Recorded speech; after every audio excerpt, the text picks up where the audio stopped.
It's time now for some analysis from our political panel. Mark Landler is a White House correspondent at the New York Times and soon-to-be London bureau chief. Karen Tumulty is a columnist covering national politics at the Washington Post. David Nakamura is also at the Post, and he covers the White House. And Kelsey Snell is a congressional reporter for NPR. Good to have you all here. Mark, let's pick up where we just left off with the ambassador. It sounds like there's no signed agreement. There are a lot of details that still need to be figured out here. But the president has declared victory in avoiding the tariffs he threatened to put on Mexico. That's right. And it's a pattern we've seen repeatedly with this president. He sort of creates a crisis, has some sort of a fairly general resolution to it that's lacking any details, and then declares victory. This is what he did with the North Korea nuclear crisis in Singapore. In this particular situation, there are some very important sort of unresolved business, the most important of which I think is this concept of third safe country. The United States wanted Mexico to agree to this. The Mexicans have not, in part because doing so would require them to get their own Senate to ratify this measure. And I think there's a great deal of concern in Mexico that announcing something like this before it's ratified would lead to a renewed surge in migrants. So there are key parts of this that are unresolved, but you have to say from an economic point of view, from the market's point of view, from the potential impact on the economy, he's stepped back from the brink. I think he'll probably be rewarded with a very strong market opening tomorrow morning.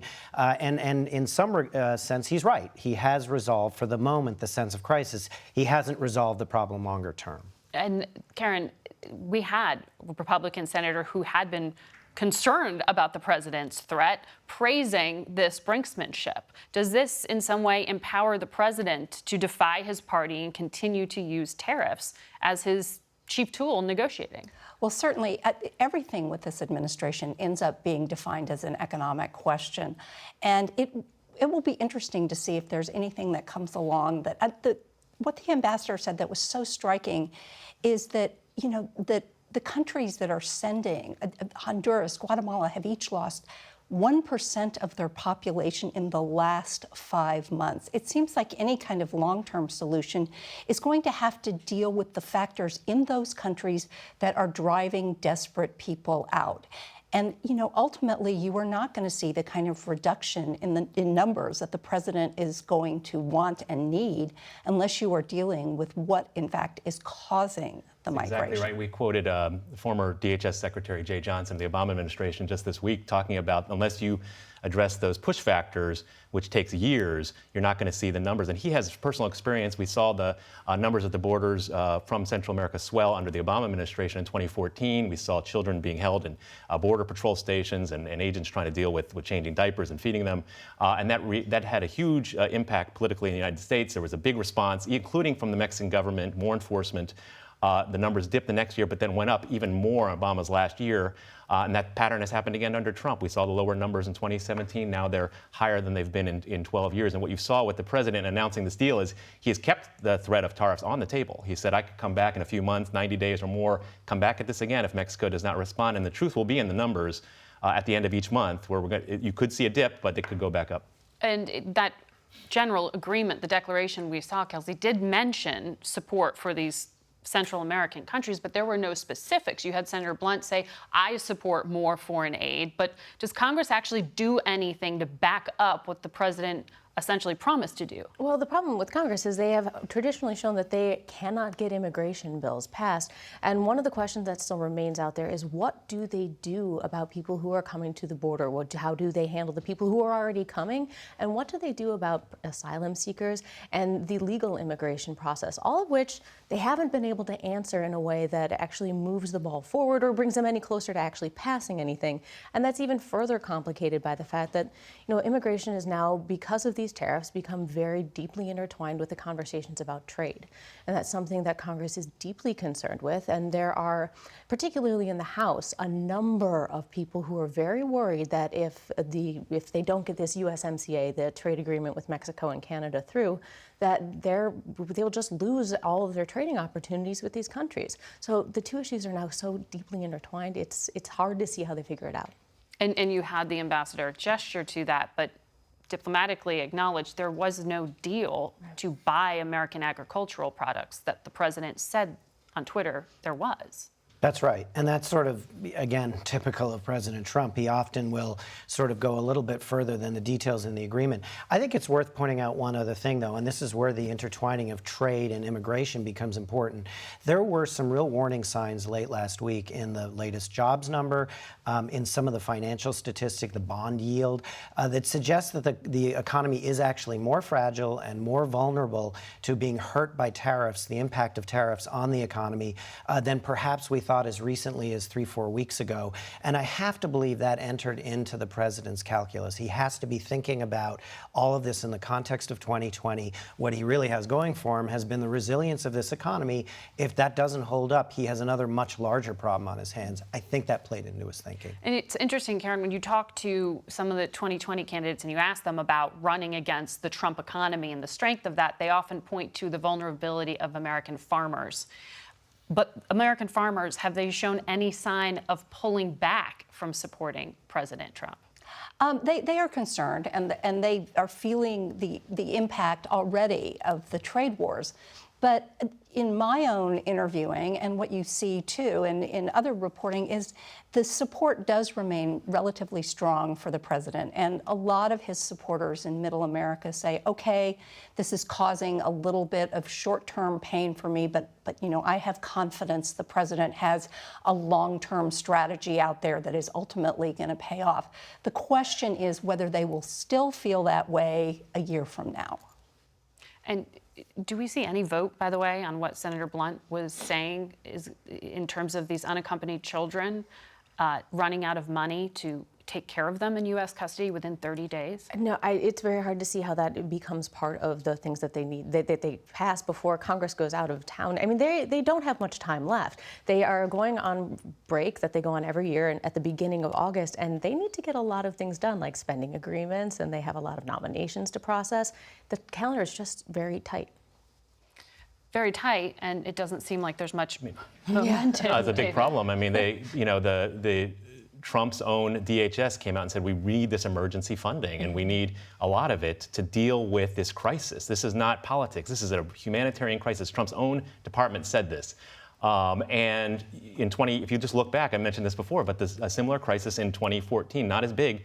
The Obama administration put forward a similar $1 billion emergency spending proposal, supplemental, to try to deal with their own crisis at the border. It was not passed.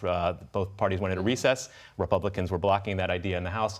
Now you have it flipped, where Republicans are saying, well, the Republican administration is saying we need the money, but there doesn't look like the political will to do anything. And that's a real problem, as these numbers, as high as they were, they could come down a little bit. They're still going to remain fairly high, though. Over time, it's going to take a while for Mexico, if they're even going to be able to do anything dramatic to bring any kind of these numbers down. So I think we're looking at a real potential problem here. And Senator Blunt blamed Democrats for that, Kelsey. What is the issue with approving this funding to take care of these underage kids? Well, because it always gets intertwined with the wall, and that for a lot of Democrats at this point, when the president says immigration, they hear the wall. And it's very difficult for Republicans to separate that out, because a lot of constituents, a lot of voters hear when the president says immigration, the wall, the same way Democrats do. And the longer that goes on, the more that Democrats default to having a conversation about the wall, the harder it gets for them to pass anything.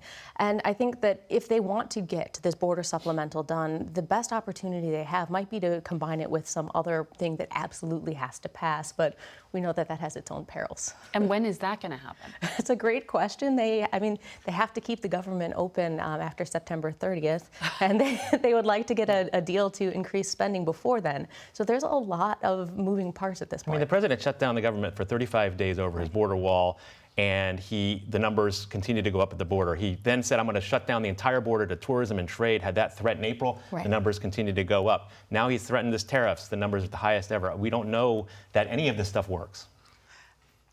Well, what we do know is that immigration is something the president wants to talk about on the campaign trail, though Republicans would like to stay focused on the economy. The other thing that seems to be resonant on both sides is the abortion issue right now. Karen, by having this be so front and center in the 2020 race? Does this hurt Democrats? Does this help Democrats? You know, traditionally, abortion has been a voting issue primarily on the side of people who oppose abortion. It's been a top priority for them. But if you look at, you know, the changing makeup of the Supreme Court, if you look at some of the laws that are being passed out in the states, in places like Alabama and Georgia, specifically as an effort to overturn Roe versus Wade, what you are seeing is that it is rising as a priority among Democrats. And the fervor, I think, right now is there.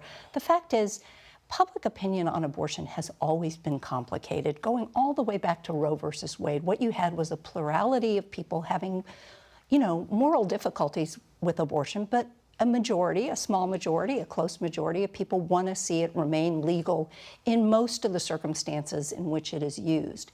This is now being tested in a way that I think is energizing Democrats. And Mark, one of those people who's openly had a moral issue, as you put it, with abortion has been Vice President Biden, who's been very open that as a Catholic, it is problematic for him. But then we saw this, what's characterized as a flip-flop by some this week, where he now says he can no longer block federal funding of abortion. Yeah, that's right. So Joe Biden, like many other Democrats, even though he had these sort of very ambiguous views, felt that sort of the right balance to strike was to not oppose a woman's right to abortion, but to acknowledge that federal funding shouldn't be used to pay for it. This was known as the Hyde Amendment. It passed on a bipartisan basis for many years. But what Joe Biden has discovered is he's no longer in the mainstream of his party. He's really an outlier at this point. And not only that, it's really not a sustainable position. So after initially sticking to the position via aid, saying he's not changing his view on this, he was forced to do this rather embarrassing flip-flop, which raises questions in the minds of some Democrats about the other elements of Joe Biden's very, very long legislative record. Is he going to have to flip-flop on Iraq? He's already acknowledged he regrets the Iraq vote. Is he going to have to flip-flop on the crime bill? There's a lot of things in Joe Biden's record, which is very different than many others in the field, just right. because of how long he's been doing this, that we may see this kind of pattern of him being forced to reckon with the positions he took. And we'll talk about that on the other side of this as well. It's going to be challenged in 2020. We'll be back in a moment with a look at the legacy of American leadership, 75 years after D.